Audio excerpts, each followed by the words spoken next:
Okay, so have you ever even heard of the term social pedagogue?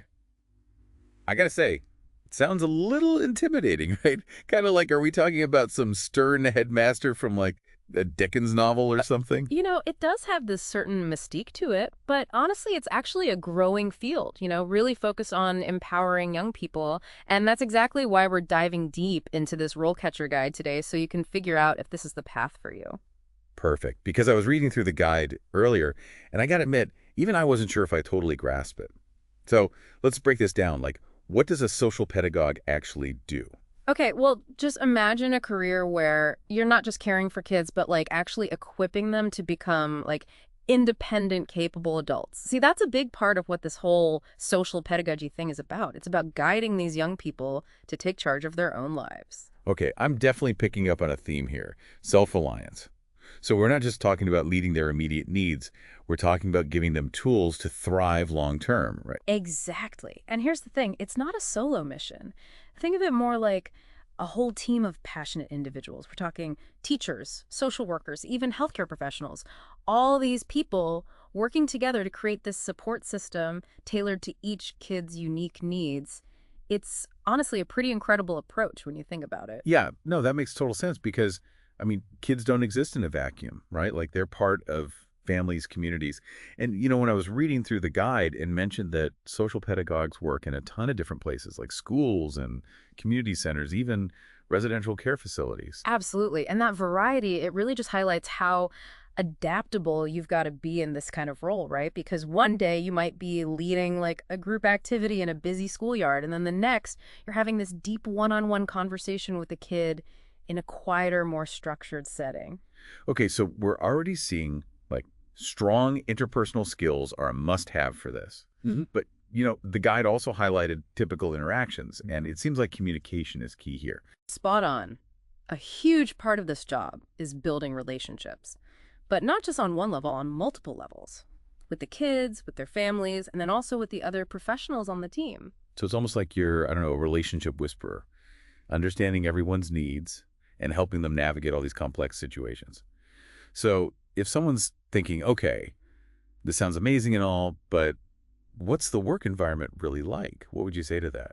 Well, I think, like we just touched on, the day-to-day can be really diverse depending on where you actually end up working, right? Like some days might be high energy, super interactive, and then others could be more about, that focused individual support. So variety is definitely the spice of life in this field, it seems like. Yeah. But one thing that really struck me when I was reading was the guide's emphasis on emotional intelligence. Because you're dealing with real challenges here, maybe even working with kids who've experienced trauma. Yeah, and that's where the true heart of social pedagogy shines through. It's not just about providing care in that traditional sense. It's about understanding that deep impact of social interactions and then creating this environment where young people, they feel safe, supported, and empowered to grow. And that, honestly, that takes a special kind of person, right? Someone who's both empathetic and resilient. Because let's be real, this work, it can't always be easy. Which kind of leads to the big question.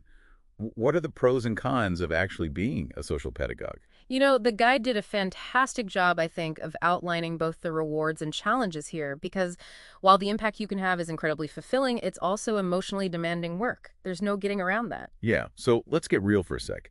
What did the guide highlight as the most rewarding and the most challenging parts of this career path? Well, picture this. You wake up every morning and you know you're making a real, tangible difference in the lives of these young people. You're helping them overcome obstacles and reach their full potential. Like, how powerful is that as a motivator? But at the same time, you're going to be facing these complex situations, sometimes dealing with some really difficult emotions. And that, honestly, that can take a toll on anyone. Which is why the guide really emphasizes like the importance of self-care and seeking support to prevent burnout. And that's honestly something to think about before jumping into any helping profession, right? Yeah. It's not just about passion, it's about sustainability in the long run. So if this is a path someone's genuinely considering, what kind of educational background should they be thinking about here? And that's the really interesting part. Because the academic pathways section, it lists a whole bunch of relevant degrees. Obviously, social work is a big one, but you could also come from like an education background, psychology, child development, even sociology. It's pretty cool how many different roads can lead to this type of career. Yeah, no, that is encouraging to hear Because you don't need one specific degree, which makes the field feel so much more accessible to people with all kinds of different experiences, you know? Totally. And I Yeah. think that variety just makes the field stronger as a whole. Because all those different perspectives, they just lead to more creative solutions and a much richer understanding of the challenges these kids are up against. That makes a lot of sense. Okay, so we've talked about what social pedagogy is, the work environment, even touched on education a bit. But now I'm curious about like the job hunt itself. Like how do you actually land a position in this field? Well, RoleCatcher doesn't disappoint. They have a whole section on interview prep with 8 common interview questions. And let me tell you, these aren't your typical tell me your strengths and weaknesses type of questions. These will really make you think. Okay, now you've got me intrigued. Give me an example. What kind of curveball question should someone be ready for? One that really stood out to me was how do you address cultural diversity and social justice in your actual practice? And that's going way beyond just knowing definitions, right? It's about really understanding those systemic challenges these kids might be facing and being prepared to advocate for their needs within that larger social context. Wow, that's a huge question, honestly. And it really highlights the depth and complexity of this line of work, you know. You're not just working with children in a bubble, you're navigating cultural differences, systemic inequalities. It's a lot. Exactly. It really requires this deep understanding of social justice principles, a willingness to, constantly challenge your own biases, and that deep commitment to creating a more equitable playing field for all these young people. Wow, and honestly, I feel like we're just scratching the surface here, but I can already see how rewarding and challenging this kind of career could be. It'll definitely keep you on your toes. And that's really just the tip of the iceberg. Rollcatcher, they go on to highlight the importance of things like reading comprehension, speaking, and different learning strategies. Wait, hold on a second. Reading comprehension. I thought we were talking about working with kids, not teaching a literature class or something. Oh, you'd be surprised. But think about it. You're constantly reading case files, research articles, educational materials. You're right. It's not just about talking to kids. It's about processing all this information and then figuring out how it applies to their unique situations. Exactly. And even when we talk about speaking, it's not just about everyday chit chat, right? It's about active listening, facilitating those group discussions, advocating for your clients' needs, sometimes even in some really challenging situations. So you need to be like a master communicator, constantly adjusting your style to fit the audience and the context. 100%. And then there's the whole education and training piece, which maybe we can dive into deeper a little later, but it really drives home how important it is to understand different learning styles, curriculum design, even just how to measure how effective your interventions are. So while a love for working with kids, that's essential, but it's clear that this field, it demands that strong theoretical foundation as well. Oh, absolutely. It's really that perfect blend of passion and expertise that makes a truly effective social pedagogue. This is already so much more than I even expected, honestly. Mm. And we haven't even gotten into like the specific career stages or how to actually launch your career in this field. Don't worry, we've got you covered. Rollcatcher, they dive into all of that and more. This is going to be a deep dive indeed. But before we get ahead of ourselves, is there anything else from this first part of the guide that really stood out to you? Like anything our listeners should be really thinking about right now? One thing that really struck me was their emphasis on that continuous learning. Because this isn't like you learn everything in school and then you just coast, right? Social pedagogy, it's constantly evolving, so you have to be a lifelong learner, always on the lookout for new information and refining your approach as you go. That makes sense, especially because our understanding of child development, Yeah. social dynamics, like all that is constantly expanding. Exactly. And honestly, I think that's what makes this field so challenging and incredibly rewarding.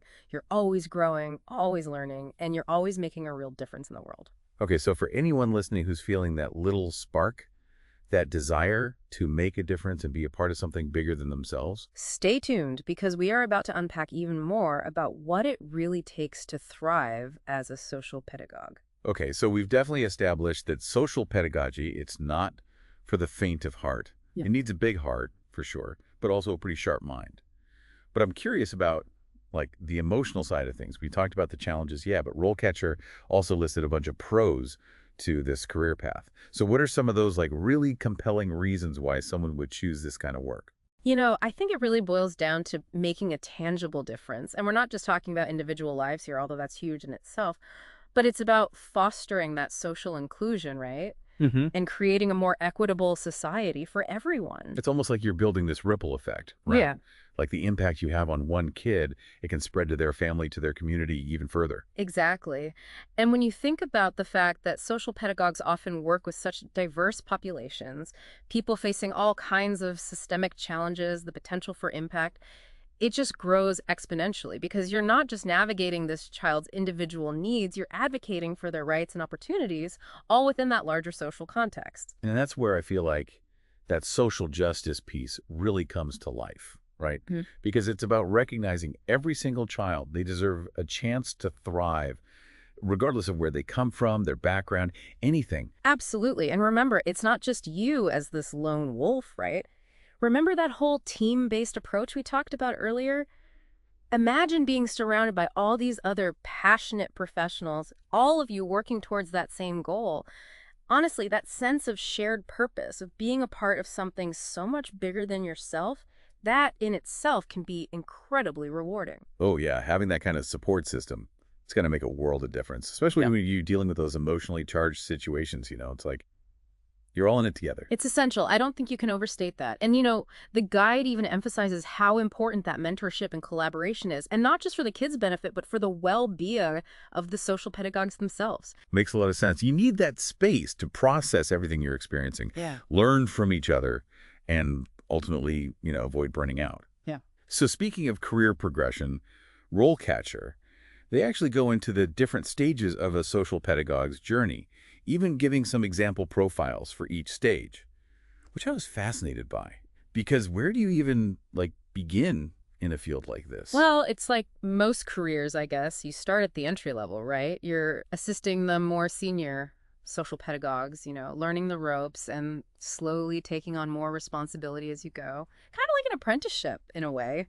So lots of observation, lots of hands-on learning, probably a few, what was I thinking, moments sprinkled in there too, right? Oh, I'm sure there are plenty of those. But even at that early stage, you're still making a real contribution. You're helping develop those educational programs, assisting with assessments, making sure each kid is getting that individualized support that they need. It's a lot. In RoleCatcher, they gave an example profile for this stage, right? What was it like? What stood out to you about that example? There's this one quote that really stuck with me, and I feel like it really captured the whole essence of being that entry-level social pedagogue. Saying, I'm constantly learning new things about myself and about this field, all while making a real difference in these kids' lives. And you can just hear that enthusiasm in their voice, that dedication, even though they're still figuring everything out. It's pretty cool.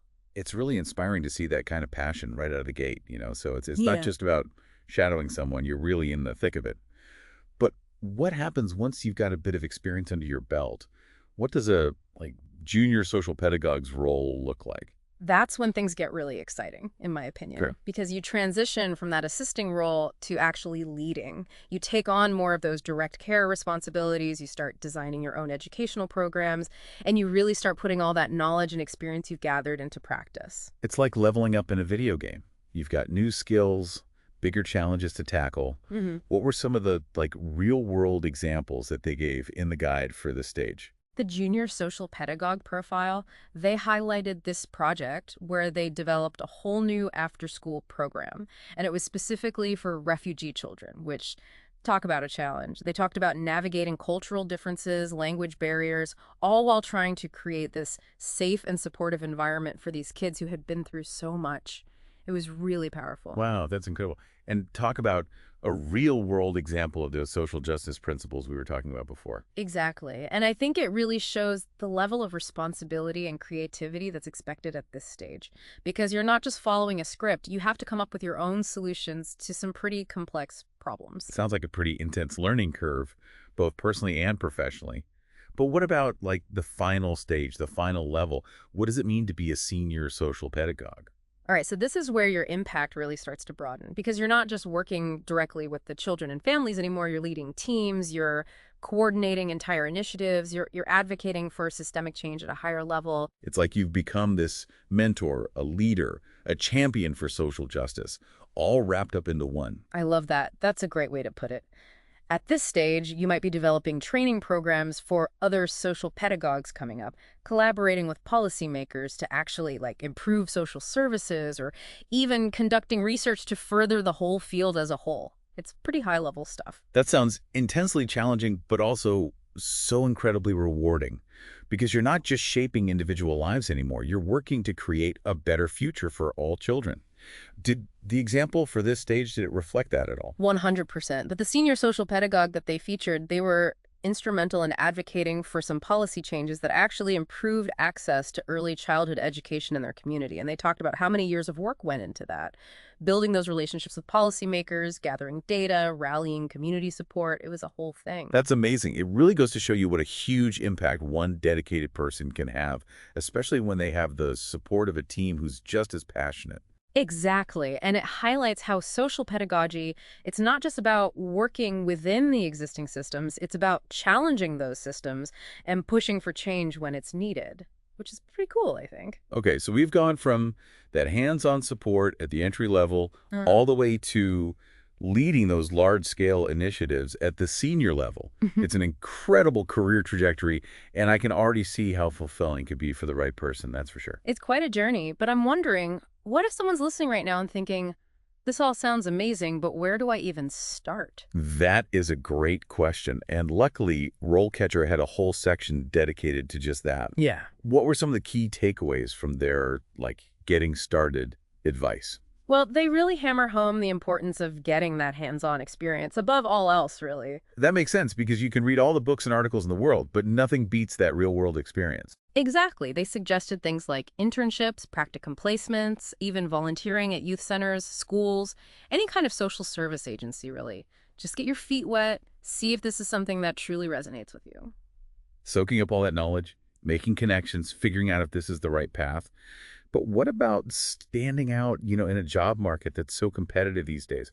What did they say about getting ahead in this field? RoleCatcher really zeroed in on two main strategies: continuous learning and networking. And these aren't just like empty buzzwords. They're really crucial for long-term success in this line of work. Okay, so let's break those down a little bit. First up, continuous learning. Why is that so important, and especially for social pedagogues? Well, think about it. Our understanding of how children develop, how social dynamics work, even just what interventions are actually effective, all of that is constantly evolving, right? So to stay ahead of the curve, to be at the forefront of this field, you have to be a lifelong learner, always searching for new information, always refining your approach. It's like you're a gardener who's constantly tending to your skills, making sure they stay sharp and adaptable. What did they suggest for actually keeping those skills up to date? They had a bunch of different ideas, like attending workshops, taking some online courses, pursuing an advanced degree, even. So there's no one right way to do it. You can kind of tailor your professional development to whatever you're interested in and whatever your career goals are. Exactly. And that kind of leads us into that second key strategy, which is networking. Ah, yes. Networking. The N word that strikes fear into the hearts of introverts everywhere. But really, why is it so important in a field like this? Because at its core, it's all about building relationships. It's about connecting with other people who are passionate about the same things you are and learning from their experiences. So it's not just about, handing out business cards at some stuffy conference. It's about having real conversations, making genuine connections with people who get it. What did they suggest for, actually going about building those connections? Joining professional organizations, for sure, attending conferences and workshops, even connecting with people on LinkedIn. That's always a good one. Right. Oh, and they also mentioned seeking out mentorship opportunities, which honestly can be invaluable, both for career guidance and just general support. Oh, for sure. Mentorship is so powerful for growth, no matter what stage of your career you're in. But one thing I'd honestly never even considered before was the idea of a portfolio for social work. But RoleCatcher, they actually recommend putting one together, which I thought was so fascinating. I know, right? It seems kind of strange at first, but when you really think about it, a portfolio is a fantastic way to show off your skills and experience in a way that's tangible. So what exactly would go into a social pedagogue's portfolio? Think about things like case studies, summaries of projects you've worked on, maybe even testimonials from families you've helped. It's all about demonstrating the impact you've made and bringing your work to life. That makes so much sense. It's like you're saying, here's what I've done, here's the difference I've made, and here's how I can contribute to your organization. Exactly. And it shows that you have the initiative, that self-awareness that can really make you stand out. especially in such a competitive job market. This is all such great info, honestly. We've covered so much. Yeah. Education, experience, networking, even building your portfolio. It's clear that if you want a successful career as a social pedagogue, it takes dedication, passion, and that willingness to keep learning and growing throughout your career. But is there anything else, like any advice for aspiring social pedagogues that we haven't really touched on yet, something that often gets overlooked? There's one more thing, and it's crucial, especially in a field as demanding as this one. Okay, you can't just drop a truth bomb like that and not tell us. What's the crucial thing? Spill the tea. It's self-care. I know, it sounds kind of cliche, right? But in a field where you're constantly pouring yourself out for others, it's way too easy to forget about your own needs. Mm. Oh, tell me about it. You can't pour from an empty cup and all that. But what does self-care even look like when your job is so demanding, so emotionally intense? Well, RoleCatcher really stressed the importance of setting boundaries, like knowing when to say no so you don't hit that burnout wall. And getting regular supervision or having a mentor, that can give you a safe space to process those tough experiences. And then, of course, just basic stuff, prioritizing your own well-being, exercise, mindfulness, or even just doing stuff you enjoy. It all makes a difference. Right, like they say on airplanes, put your own oxygen mask on first. Yeah. If you're not taking care of yourself, you can't really be there for the kids and families who need you. Exactly. And that actually reminded me of something else that RoleCatcher talked about that I thought was interesting about needing strong reading comprehension and speaking skills. Wait, didn't we already cover that? We touched on it a bit, but they went a little deeper, emphasizing how those skills, which seem kind of basic, are actually super important for this line of work. Because it's not enough to just love kids. You got to be an effective communicator and on all these different levels. Okay, now you got me curious. Give me an example. How do those skills actually play out in a real situation? Okay, so let's say you're working with a child who's having a tough time in school, right? You're not just listening to what they're saying. You're also reading their educational reports. You're researching different learning strategies. Then you're communicating all those findings to their teachers and their parents in a way that's clear but also empathetic. So you're like this translator bridging the gap between all these different worlds. The kids' world, the school's world, the parents' world. Exactly. And you're doing all of that while staying objective, not judging, and genuinely fighting for what's best for that child. It's a lot. Wow, I never realized how much goes into it, honestly. And speaking of making connections, RoleCatcher linked to a few other career guides, too. What were some of the other career paths they mentioned? One that jumped out at me was child and family social worker. I mean, it makes sense, right? Both roles involve working directly with kids and families, advocating for their needs, trying to navigate those complex social systems out there. Yeah, for sure. They both seem to need that same set of core skills and values. Absolutely. And the guide even made a point of saying that a lot of the skills you build as a social pedagogue, they're transferable. Like you could use them in a lot of different helping professions. So even if you're listening and you're not 100% sold on social pedagogy, exploring it could still open doors to other amazing careers. 100%. It's all about finding that thing, that place where your passions and skills line up with that desire to make a real difference. Isn't that what it's all about? Honestly, this entire deep dive has been eye-opening. We've covered so much ground.